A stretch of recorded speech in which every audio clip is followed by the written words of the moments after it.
Hello everybody and welcome to the Safe App dashboard where we now have the ability to create our own custom forms.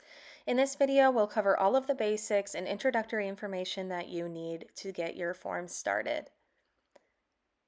To navigate to the dashboard, you'll want to log into the Federated website.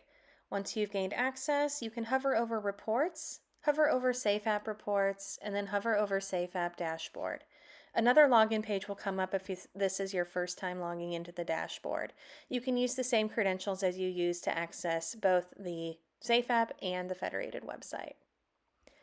Once you've logged in, on the left-hand side, you'll see a new tab called Forms. There's also a drop-down menu here that has a ton of tools that we'll use to manage our forms going forward. When we click on Create a New Form, a new blank screen will show up which has all of our form components and a sandbox environment to drag and drop the components into. The first thing you're going to want to do is title your forms. For this example, we're going to do Truck Tool Inspection. Once you have titled your form, you'll want to put it in one of the available libraries. Periodic inspections, equipment inspections, and general forms are all libraries shared with Federated. If you don't want your form commingled with Federated forms, you can use the My Co-op Forms library. Now we can start dragging and dropping different form elements into our sandbox. The first option we have is a text field. So if I pick this up and drop it into the blank space, a new content box will come up where I can change the name of my text box. Text fields are great for short answers, so something like employee name is perfect for this.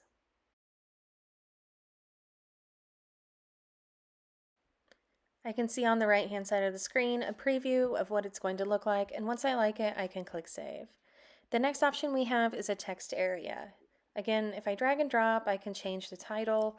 A longer text area is great for things like a description or something where the user will need to review it within the app. It displays a larger text field and much easier to review.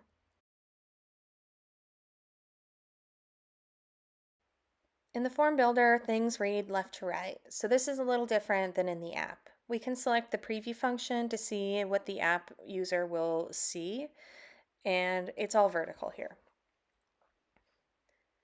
The next option we have is a numbers function.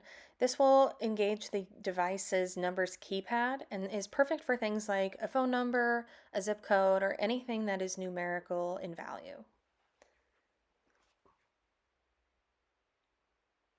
The next feature we have is a checkbox, and this is a single selection checkbox function. So if we want to, we can retitle the checkbox here in the content box. But if we want our users to be able to choose multiple options from a list, this is how we start to set it up. The next function we have is a select boxes, which is a multiple choice kind of setup. So we can change our label to a title or maybe one of our criteria questions. I can see over here in my preview that I have no answers to choose from. So to input that information, we'll need to access the Data tab. We can put all of this information into our values table right here. So I'll want to put my answers into these label fields and add another when I want to put a different answer in. For a negative answer, I can use no, or I can put in needs attention, which will actually turn that answer red on the report, making it easier for you to see. I can add as many as I want, and if I decide that I don't want one of the answers, I can scroll to the right and delete it. If I like what I see, I can hit save. The last form element we have is a drop-down menu, and this is the select box. So if I drag and drop it into the form builder, I can retitle it in the content box. And I typically use drop-downs for anything that is 4 or more options so it doesn't take up the entire screen. For this example, I'll use vehicle number, and on the right-hand side we can see we have some data to input. We'll engage with the same values table, and I'll put in all of my different truck numbers so that the linemen don't have to type it in themselves and it's a little bit easier to navigate. Once everything is in the drop-down, I'll hit save. Under Advanced, we have 2 different options. The first thing is a date and time selector. While the form automatically generates date, time, and GPS without any sort of engagement. This is a good tool for reporting purposes or information collection that is after the fact. If you have to recall a date or time, like an incident report or a near miss report, then this is a great functional tool for that. The last option we have under advanced is the signature function, which again can be dragged and dropped into the sandbox, and you can change your label here, but no other settings need to be adjusted for this to be functional. The next option we have under the layout functions is a content tool.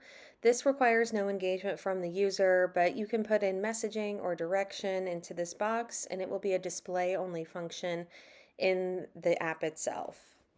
So if you wanted to put a reminder or some sort of direction, it will display in the app for the user to view. The other function we have is a field set, and these are kind of subcategories or containers within the form builder that help to organize different things. We can title it here and put a bunch of different elements available in the form builder or actually in the form. And just like we wanted to earlier, kind of organize our checkboxes, we can do that using a field set. The last function is the image upload function, which is called File. You can come in here and retitle it, but we can see that we have a storage issue memo indicated right here. To be able to set a storage type, we'll need to access File, locate the storage dropdown, and set it to base 64. That'll be all you need to do for the image upload to function. Then we can hit preview and make sure that all of our elements are in order just as we like, and we can make any sort of alterations. We want to make sure the submit button is on the bottom, and then once we've done so and we are good with where everything is at, we can either save as a draft and come back to it, or we can publish it for our users to utilize.